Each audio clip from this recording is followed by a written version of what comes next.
Well, hey Wesley students, happy Father's Day. I hope that you've taken some time out of your day to wish your father or the dad in your life or the father figure in your life a happy Father's Day. If you haven't gotten your dad something yet, we have something on our website for you that you can download. It's called a dad coupon book. So if you're looking for a last minute Father's Day present, we've got one for you. Tonight, we're not going to be doing Zoom groups afterward because it is Father's Day. I did want to give you the last installment of our how-to series starring Cuz Sam Akers and Captain Andy Shedd from Columbia County Sheriff's Department. It's a really great interview about how to just protect yourself when you're out and about and you're walking around, whether you're by yourself or you're with some friends. Just some good knowledge to have in order to keep yourself and your friends safe. So enjoy this. Make sure you do the conversation guides. This upcoming week, we're going to pick the grand prize winner for the fall retreat, the free fall retreat registration, and the really cool, awesome toolbox that was given to us by Ace Hardware in Evans. Thank you so much to Shane and our friends at Ace Hardware. So enjoy tonight, and we'll see you real soon.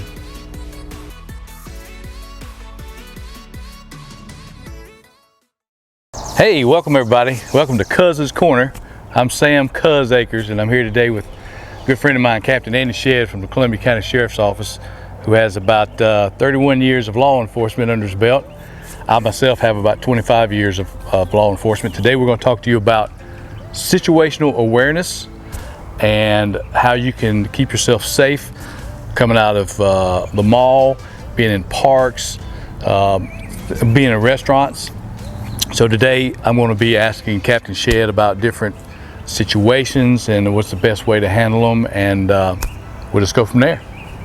All right, Captain Shedd, so we've been talking a little bit before this, and we've gone on some of this situational awareness, and let's talk about a little bit about the thing in your hand that is the best thing and the worst thing that you can ever have, your cell phone. Great topic to start off with, Sam. So obviously your cell phone, it's for a lot of younger kids, and when I say younger kids, I'm talking about middle school, high school, as well as college age kids. So it encompasses everybody, to include adults actually. Yep. I know I'm guilty of it. If you don't have your phone with you, you're lost. Yep. All right, you're lost. You're not in the mainstream anymore. You don't know what's going on. You're not in contact with everybody, and we want that instant gratification of knowing what's going on and getting replies automatically. So that's the good part of it, is the information that's coming in and going out from you.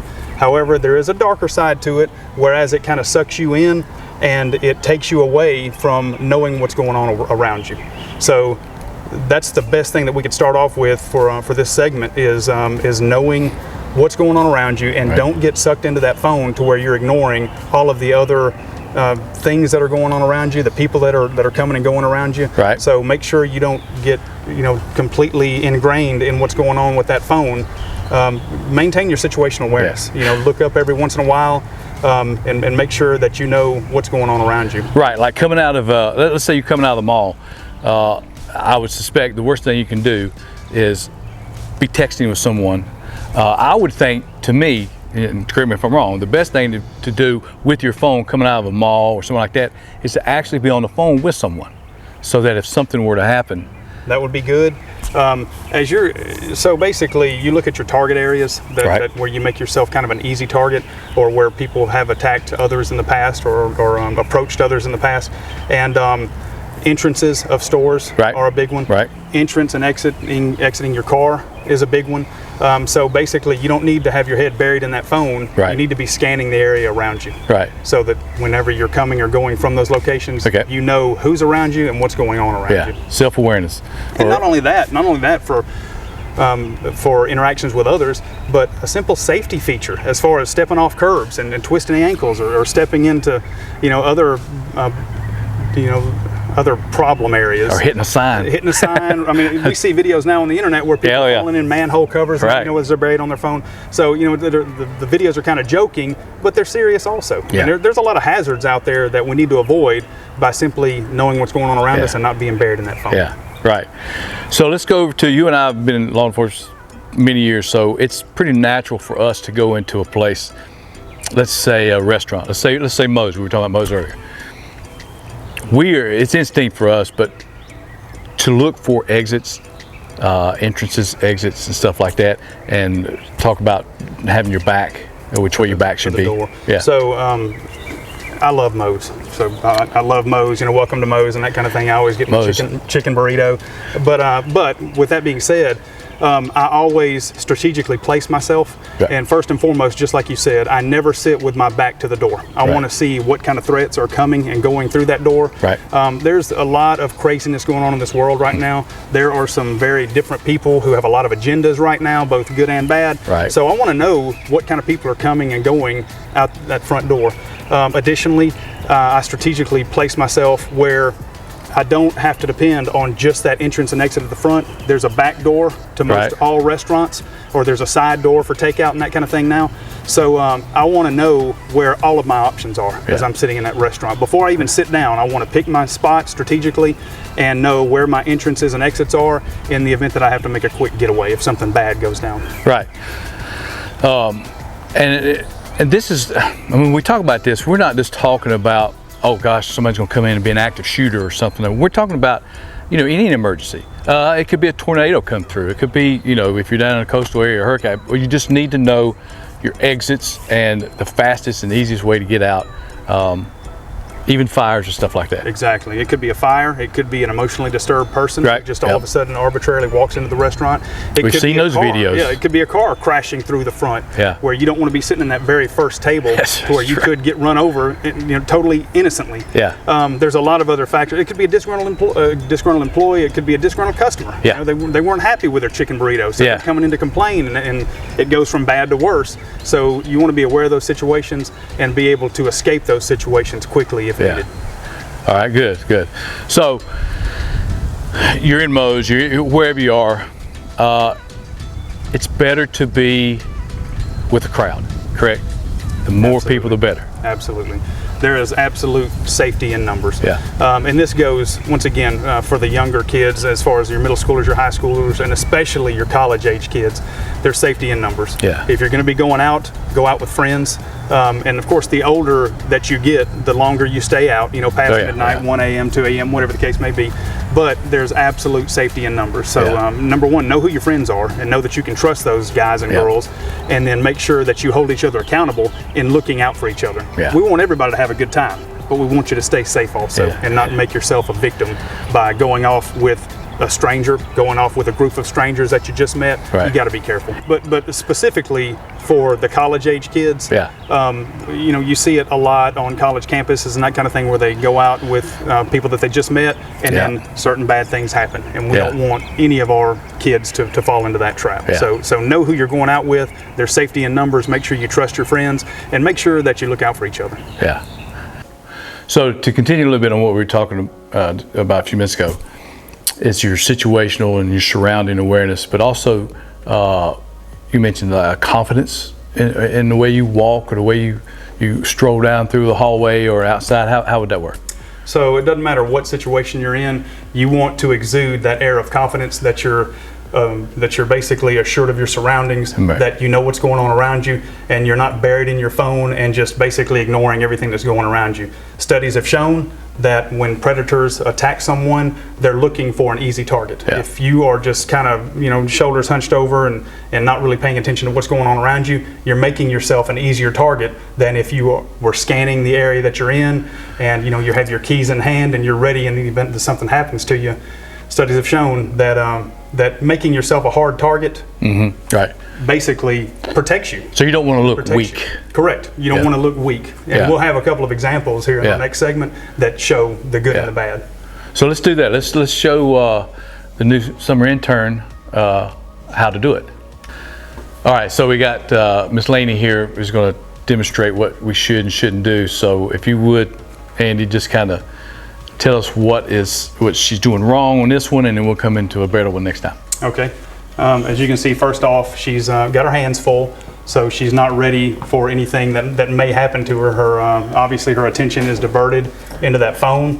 You know, she drops whatever she's carrying, and still she has no idea what's going on around her. She doesn't know if there's any threats, any people around her, or even any hazards that she might stumble into. So her attention span is focused directly on that phone and nothing else. All right, so now let's go with what we think is the correct way to do it, and kind of tell me what she's doing. Okay, first off, she's got the phone up to her ear, which allows her to look around her and be aware of her surroundings. She's very mindful. She's kind of scanning the area. Obviously, she dropped her paperwork. However, she kept her eyes around her surroundings. Yep. And if anybody were to be around her, any hazards are around her, she knows what's going on, and she has much more, she's displaying that confidence that you need to make yourself a hard target. She just has that self and environmental situational awareness that we've been hollering about. Absolutely. Yeah, good. And you know, another thing that's important and it's very simple to do is when you're walking in the parking lot like we are here, have your keys out, have them ready, because you know, if anything ever happens, there's that panic button on all these new keys that you can always hit to cause your, you know, your car alarm to go off. And it's very distracting to anybody that would want to, you know, harm you, and it's very, it just scares them off, right? Absolutely. So anytime you're leaving a building, be it the mall, shopping in a strip mall, leaving church, leaving wherever, your house, have those keys ready. It's just too easy that if you see any kind of threats or if you see anybody suspicious, you can hit that panic button, and more times than not, that's going to be a big distraction that you want on your side in an attempt to you know, get back to safety or whatever you need to do. But have those keys ready. Make sure that you're scanning whatever area you're going to, especially around your vehicle and kind of under your vehicle, and know what's going on around your vehicle as you're approaching it. And another good tip is make sure that your settings within the dome of the vehicle, the interior lights, make sure they're turned on to when you open that door, the dome light comes on and it illuminates the entire vehicle, both front and back seat. Right. Yeah, good point. You know, and in the same vein, when you're coming out of school, for you kids who, I know you carry a backpack full of stuff, and if you're like my daughter, it's as big as her house anyway. You have all that in your hand. You know, is it wise, is it good to go ahead and have your key there and just have it in a situation to where your hands, at least one, is free at all times? Absolutely. So most of the time we're using our keyless remote to get into our car anyway. Right. So go ahead and stage it. Have it ready. Have that book bag. Have all your books or whatever assignments that you have, whatever, you know, load that you're carrying. It's just simply too easy to have it at the ready. And in the event that something bad happens, you can either A, lock your vehicle, run back to safety, B, hit that alarm, and you know, let everybody else around you know that something is wrong, something bad is going on. Right. And it's just too easy to have it staged and ready, regardless of what you're carrying in your arms or with your book bag or whatever the case may be. Yeah, good. Okay. Yep, that's it. All right, so one of the last things we want to talk about is, I guess I would phrase it as locational awareness, if that's such a word, but you know, just say you have a flat tire or you're out with your friends, you're not paying. You and I were trained, and it's ingrained in us to know pretty much where we are all the time, because we always look at the intersection signs. It's just kind of what we did. But what are some of the things that you know, you can do, students and adults, to maybe keep up with where you are through your movement throughout the day? So we're mainly addressing a young audience today. However, age has no boundaries when it comes to getting lost. Let me just tell you, it doesn't matter if you're young, you're middle-aged, or you're old, you can get lost, and it's very easy to get lost. So with that being said, first and foremost, try to find an address, if at all possible. Try to find a local address that you're close to, and you can either call 911, call a friend to come get you in the event of a flat tire or any kind of car trouble. Try to find that address and or a landmark and or intersecting roadways. For example, we're on North Bel Air Road right now, and we're pretty close to like Evans Town Center Park. We're right here at Wesley. We've got the Church of Latter-day Saints. So those are different landmarks and buildings that we can use to describe exactly where we're at.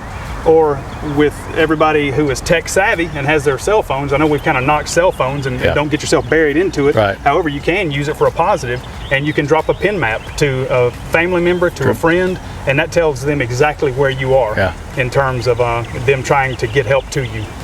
Yeah, good. You know, like we're here at the church, look at your mailboxes.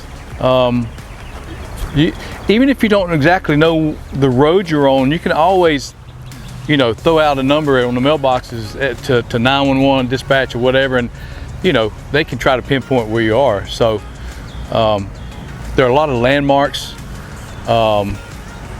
buildings. It depends if you're in the mountains or you're at the beach or whatever. There's peaks, there's tall buildings, anything that you can see that you can describe. It's almost like you talk to somebody getting lost in the woods. The rangers ask, well, give me a landmark. Just tell me what you see. So just be aware of that. And in addition to that, so specifically for Columbia County, we are a phase 2 compliant 911 center. So if you dial 911, even from your cell phone, it's going to give our dispatchers latitude and longitude and a very close general area of where you are. Doesn't matter if you're on a roadway, in the woods, close to the lake, whatever the case may be. If you're truly lost, if you truly have an emergency, simply dial 911 and it'll give them latitude and longitude in trying to pinpoint exactly what your location is. Yeah. Okay, so we're talking about a little bit, you said talking about 911 and your dispatch. Now, for those who don't know, because a lot of people don't, there are actually 2 different numbers. There's an emergency number and there's a non-emergency number, correct? Correct. So if you just need general information, for example, hey, what's going on Saturday night at Lady A Park? What kind of events do you have? Obviously that would be a non-emergency kind of an information situation. Whereas if you're lost, if you have car trouble, if you need assistance from fire department, EMS, or the sheriff's office, obviously call 911. 911 is designed for emergencies, whereas we have our non-emergency number that's more for questions and information. Yeah. Okay, so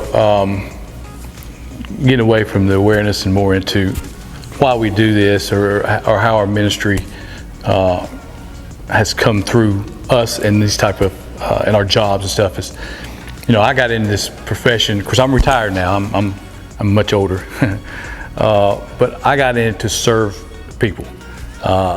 You hear that, it's kind of cliche. You hear people, I got in to serve my country, but I actually did get into this profession to serve my fellow man, and I treat people with respect. I treat people with dignity. I always have my whole career, and I think it's important that we truly love one another and we truly treat each other with the utmost respect, the way you would want to be treated. And I am proud to say, at least in my career, I did that, and I can walk away from my career with that knowledge, and I think it has shown through my actions, at least when I was working, especially. I don't know, Andy. So as far as my ministry and what's carried me over all these years, as we opened our segment, Sam told you guys that I've been doing this for 31 years. I just hit my 31-year anniversary, all with the Columbia County Sheriff's Office, all in law enforcement. So what's carried me is obviously being a Christian, simply being a Christian, and the golden rule of doing to others as you would have them do unto you has guided me along the way. Now, don't get me wrong, we've had to arrest a lot of people over the years, over those 31 years, and I've had to put a lot of people in jail. However, treat them with respect. It's that simple. I think respect comes and goes a very long way. And as far as my life verse is Philippians 3:14, and it's simply keep pressing on. I've seen a lot of crazy things over the years. I've seen a lot of bad things over the years, a lot of tragedy over the years. But that verse has carried me through the good times and the bad times, in that Philippians 3:14, keep pressing on towards the goal that God has for you within Jesus Christ. And it's gotten me through a lot of dark times, and it's carried me along to where I am now. Yeah, remember, everyone has a bad day. So be careful how you judge people, because you may be completely wrong. So we've gotten into a lot of what could have happened or what could happen to you. Just remember this. Don't live your life paranoid.